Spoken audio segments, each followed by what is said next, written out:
حضرت عبداللہ ابن عباس کی خالہ تھی، حضرت ام المومنین حضرت میمونہ رضی اللہ تعالیٰ عنہ۔ حضور صلی اللہ علیہ وسلم کی ہر بیوی کے لیے باری مقرر تھی، آج اس بیوی کے گھر، کل اس بیوی کے گھر، کل اس بیوی کے گھر۔ تو انہوں نے سوچا کہ جس دن حضور کا نمبر میرے خالہ کے گھر میں آئے گا اس دن میں خالہ کے یہاں مہمان بن جاؤں، رات میں خالہ کے گھر میں رہیں گے، خالہ سے تو کوئی پردہ ہے نہیں، خالہ تو ماں کے برابر ہے۔ اس لیے جس دن باری خالہ کے گھر میں آئی تو حضور صلی اللہ علیہ وسلم نے خالہ سے جا کے کہا خالہ میں آج آپ کے یہاں مہمان رہوں گا۔ تو خالہ کو کتنی خوشی، بہن کے لڑکے سے ہر آدمی کو محبت ہوتی ہے، خوشی ہوئی، مہمان رکھ لیا۔ حضور صلی اللہ علیہ وسلم عشاء کی نماز پڑھ کر کے آئے، اس کے بعد میں سوئے، چھوٹا سا کمرہ تھا، میاں بیوی بھی سوئے اور ایک سائڈ میں حضرت عبداللہ ابن عباس بھی سو گئے۔ حضور صلی اللہ علیہ وسلم جب تہجد کا وقت ہوا تو رات میں اٹھے تہجد پڑھنے کے لیے، آپ نے وضو کیا، مسواک کیا، تہجد کے لیے کھڑے ہو گئے تو آپ نے یہ کہا نعم الغلنجم، ارے لمبا سو گیا کا علی ہے، دیوبند کی زبان میں لوگ ترجمہ کرتے تھے اس کا، نعم الغلنجم لمبا سو گیا کا، غلنجم غلام کی تصویر ہے، چھوٹا بچہ آیا تو تھا رات کا علم سیکھنے کے لیے، اب پڑا ہوا سو رہا، وہ کیا علم سیکھے گا؟ عبداللہ ابن عباس فرماتے ہیں کہ میں سویا ہوا نہیں تھا، میں سب سن رہا تھا، میں تو چونکہ علم حاصل کرنے گیا تھا اس لیے ایسے ہی آنکھ بند کر کے پڑا ہوا تھا، پوری رات سویا نہیں چونکہ مجھے حضور کا عمل دیکھنا تھا۔ تو یہ جب جملہ حضور نے کہا نعم الغلنجم، لڑکا سو گیا کا، تو میں سن رہا ہوں۔ جب حضور نماز میں کھڑے ہو گئے تو میں سویا نہیں، میرا وضو بھی نہیں ٹوٹا ہوا، میں بھی کھڑا ہوا اور میں جا کے حضور صلی اللہ علیہ وسلم کے بائیں سائڈ میں مل گیا ادب سے، حضور بڑے ہیں آپ داہنے سائڈ میں رہیے، اب میں چھوٹا ہوں تو بائیں سائڈ میں مل گئے۔ تو حضور نے نمازی کی حالت میں پیچھے ہاتھ بڑھا کے میرا کان پکڑا، کھینچ کر کے لا کر کے داہنی طرف کھڑا کر دیا، پیچھے کی طرف سے لائے اور داہنی طرف کھڑا کر دیا۔ اسے مسئلہ سکھایا، ایک امام ایک مقتدی اگر ہو تو امام صاحب بائیں سائڈ میں کھڑے ہوں گے اور مقتدی صاحب داہنے سائڈ میں کھڑے ہوں گے، ایک مسئلہ سیکھ لیا۔ دوسرا مسئلہ یہ کہ حضور نے غلنجم کہا، یہ عربی تم لوگ اوپر پڑھو گے تو سمجھ میں آئے گا، کسی بڑے کو چھوٹا بنا کر کے کہنا، وہاں پر تصغیر لایا جاتا ہے۔ تو اگر کسی کو ذلیل کرنے کے لیے اگر ایسا کہا گیا تب تو ناجائز ہے، لیکن استاد اپنے طالب علم کو پیار میں، محبت میں کبھی اس طرح کا جملہ اگر کہے تو وہ بھی جائز ہے، وہ بھی اسی حدیث سے سمجھ میں آیا، اس لیے کہ حضور صلی اللہ علیہ وسلم محبت میں بول رہے ہیں۔ معلوم ہوا استاد ایسے محبت میں بول سکتا ہے، کہہ سکتا ہے پیار میں، محبت میں، اس کو ذلیل کرنے کے لیے نہیں۔ تیسرا مسئلہ اس سے یہ معلوم ہوا کہ حضور صلی اللہ علیہ وسلم تہجد پڑھ رہے ہیں تو چھوٹی عمر میں حضرت عبداللہ ابن عباس بھی تہجد پڑھ رہے ہیں۔ بچپن سے ہی بچوں کو نفل اور تہجد کی عادت بھی ڈالنا ہے۔ طالب علم کے زمانے میں عبداللہ ابن عباس تہجد پڑھ رہے ہیں۔ 10-15 مسئلہ اس ایک حدیث سے امام بخاری نے ثابت کیا، ایک واقعے سے اتنے مسئلے کو نکالا۔ اس میں کا ایک مسئلہ آپ لوگوں کے لیے ایک اور ہے کہ حضرت عبداللہ ابن عباس رات کو جگے تھے، لہذا علم حاصل کرنے کے لیے پیارے بچوں رات کو جگنا ہوگا، اگر خالی سو گے تو علم نہیں آئے گا۔ عربی میں ایک شعر ہے، یغوص البحر من طلب البوالی ومن طلب العلا سحر اللیالی۔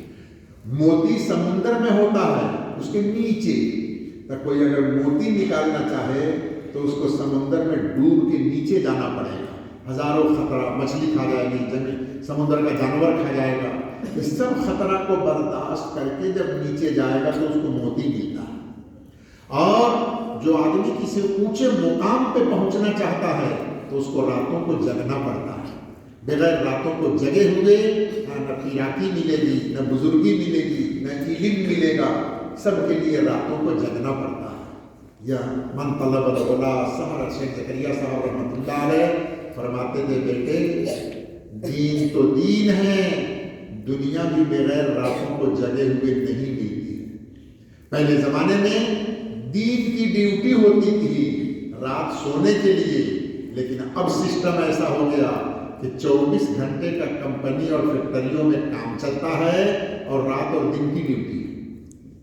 تو دنیا کا روزی بھی کمانے کے لیے اب راتوں کو جگنا پڑتا ہے، بغیر جگے ہوئے کوئی آدمی کامیاب نہیں ہو سکتا ہے۔ اس لیے اس پڑھنے کے زمانے میں عبادت کرنا، عبادت کی عادت ڈالنا، نفس میں سستی آئے گی، دل برا چاہے گا، من نہیں چاہے گا، دل چاہے تو ٹھنڈی کا موسم ہے، دل چاہے گا جلدی کمبل اوڑھ کر کے سو جائیں، تو اس کے الٹا کرو۔ تم جو چاہتا ہے ہم ایسا نہیں کریں گے، ہم اٹھیں گے۔ ہمت کر کے جب اٹھ جاؤ گے، اب پڑھنے لگو گے تو کچھ دنوں میں یہ سستی ختم ہو جائے گی اور اللہ تعالیٰ قوت دیں گے، طاقت دیں گے۔ جتنے بڑے بڑے لوگ بنے ہیں وہ سارے بڑے لوگ جن کی کتاب کو آپ لوگ پڑھتے ہیں وہ سب راتوں کو جگنے والے تھے۔ میں اس وقت اٹھ کر روتا ہوں جب سارا عالم سوتا ہے، میں اس وقت اٹھ کر روتا ہوں جب سارا عالم سوتا ہے۔ جب پوری دنیا سوتی ہے تو ہمارے بزرگان دین اٹھ کر کے رویا کرتے تھے، اللہ سے مانگا کرتے تھے۔ اس لیے رات میں اٹھنے کی، جگنے کی، عبداللہ ابن عباس کے واقعے سے معلوم ہوا کہ جگنے کی عادت ڈالنا اور نماز، عبادت بندگی کا اہتمام کرنا، عبادت کرنا، عبادت میں لگو کہ بچپن سے عبادت کی عادت پڑ جائے گی تو بڑھاپے تک رہے گی۔ میں نے آج کہیں پر کہا تھا کہ امت کے حالات عمل سے بنتے ہیں، عمل سے زندگی بنتی ہے، جنت بھی جہنم بھی۔ عمل کی ضرورت ہے، عمل کرنا، کام کرنا، بغیر اعمال کے دنیا کے حالات اللہ نہیں پلٹیں گے۔ نیک عمل، اور نیک عمل کی عادت بچپن میں ڈالا جاتا ہے۔ بچپن میں اگر عادت پڑ جائے گی تو بڑے ہو کر کے بھی عادت بنی رہے گی۔ امام غزالی رحمۃ اللہ علیہ بہت بڑے امام، بہت بڑے عالم، بہت اونچے درجے کے عالم۔ ان کا نام محمد غزالی اور ان کے بھائی کا نام احمد غزالی۔ تو احمد صاحب مسجد کے امام غزالی محمد یہ مسجد کے امام، ان کے بھائی جو احمد غزالی تھے وہ مسجد کے مقتدی تھے، ان کے پیچھے نماز پڑھتے تھے جا کر۔ تو کئی دنوں تک ان کے بھائی پیچھے نماز نہیں پڑھتے تھے۔ انہوں نے آ کے ماں سے شکایت کیا کہ اماں سب لوگ ہمارے پیچھے نماز پڑھتے ہیں، ہمارا بھائی ہمارے پیچھے نماز نہیں پڑھتا۔ تو لوگ کہتے ہیں ایسا امام ہے کہ اس کا بھائی بھی اس کے پیچھے نماز نہیں پڑھتا، بھائی نہیں مانتا ہے اس کو امام۔ تو ماں نے دوڑا کر کے ڈانٹا، کہا تم کیوں نہیں پڑھتے؟ تو گئے، کہنے نہیں اب جا کے پڑھنے کے لیے بہت بڑے بزرگ۔ نماز جب پڑھنے لگے تو امام غزالی پہلے سے کتاب مطالعہ کر رہے تھے۔ نماز پڑھنے جب گئے تو ان کے ذہن میں وہ کتاب کا خیال آ گیا، جو مسئلہ پڑھ رہے تھے، ناپاکی کا مسئلہ تھا، ایک نفاس کا، وہ ان کو خیال آ گیا۔ تو 2 رکعت نماز پڑھ کے بیچ میں بھائی چھوڑ کر کے چلے گئے۔ سلام پھیرا تو معلوم ہوا کہ بھائی نہیں ہے، 2 رکعت پڑھا، 2 رکعت چھوڑ کے چلا گیا۔ کہا کہ تو اور مصیبت ہو گئی، پہلے نہ پڑھتا تھا ایک بات الگ تھی، اور اب آدھا چھوڑ کر کے چلا گیا تو اور میری شکایت ہو۔ اماں سے جا کر کے کہا کہ اماں یہ تو اور مصیبت ہے، 2 رکعت میں میرے پیچھے سے بھاگ کے چلے گئے۔ تو ماں نے کیا جواب بلایا بھائی کو، کیوں چلا گیا؟